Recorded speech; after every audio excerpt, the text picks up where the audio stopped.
नमस्कार प्यारे बच्चों, आशा करती हूँ कि आप स्वस्थ होंगे और इस गर्मी से राहत पाने के लिए आप दिन में अधिक से अधिक पानी पी रहे होंगे। और अगर नहीं पीते हैं तो कृपया आज से ही पीना शुरू करें। तो बच्चों, आज मैं आपके समक्ष एक बहुत ही दिलचस्प विषय को लेकर प्रस्तुत हुई हूँ। बच्चों, क्या आपने कभी अपने माता पिता जी से पूछा है कि जब फ़ोन का प्रबंध नहीं था तो वो आपकी नानी मम्मा या आपके दादी मम्मा जो आपके मम्मा पापा के साथ नहीं रहते थे तो उनसे बातचीत करने के लिए वो किस माध्यम का सहारा लेते थे? जी हाँ, वो पत्र का सहारा लेते थे, क्योंकि फ़ोन की व्यवस्था तो बहुत बाद में की गई है। तो पहले पत्र के माध्यम से ही हम अपने मन के संदेश या मन के विचार या मन के हाव भाव दूसरों तक पहुँचाते। तो आपको पता लग गया होगा कि आज हम किस विषय पर बातचीत करेंगे। बिल्कुल सही, आज हम पत्र लेखन संबंधी बातचीत करेंगे।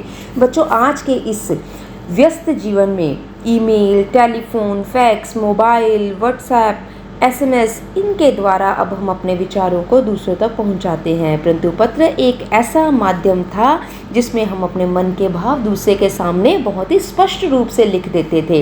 इसमें छोटी छोटी जो हमारी बातें होती थी वो जब दूसरा पढ़ता था तो उसके मन में भी, उसके चेहरे पर उसी समय जो मुस्कान आती थी वो बहुत ही अद्भुत और बहुत ही प्यारी होती थी।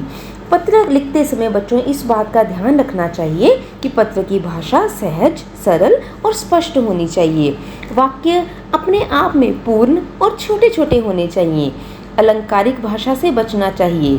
पत्र पाने वाले को पत्र पढ़कर जो संतुष्टि मिलती है उसे उन्हीं भावों को ही उसमें लिखना चाहिए। कहीं दुविधा उत्पन्न नहीं करनी चाहिए। आत्मीय संबंध उजागर होने चाहिए और पत्र लिखते समय हमें शिष्टाचार का उपयुक्त प्रयोग करना चाहिए। तो बच्चों, आज मैं आपको दोबारा से बताने लगी हूँ कि पत्र लिखते समय हमें किन बातों का विशेष रूप से ध्यान रखना चाहिए। पत्र साफ अथवा स्पष्ट हो। कहने का अर्थ है कि पत्र में जो आप कहना चाहते हैं आपके भाव बिल्कुल ही स्पष्ट हों।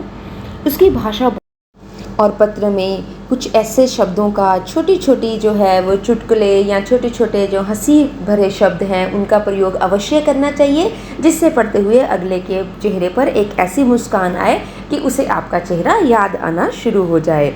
क्योंकि पत्र एक ऐसा माध्यम है जिसके द्वारा हम अपने भावों को गुप्त रूप से लिखकर भेजते हैं। व्हाट्सएप और फ़ोन के माध्यम से हमारी बातचीत फिर भी दूसरों तक पहुंच जाती है, परंतु पत्र जिसको लिखा जाता है यदि उसी के हाथ में पहुंचता है तो हमारे विचार उस तक ही पहुंचते हैं। तो आशा करती हूँ आज आपको पत्र के विषय में बहुत जानकारी प्राप्त हुई होगी। तो बच्चों, अगली बार एक और नए विषय के साथ आपके सामने प्रस्तुत होंगी।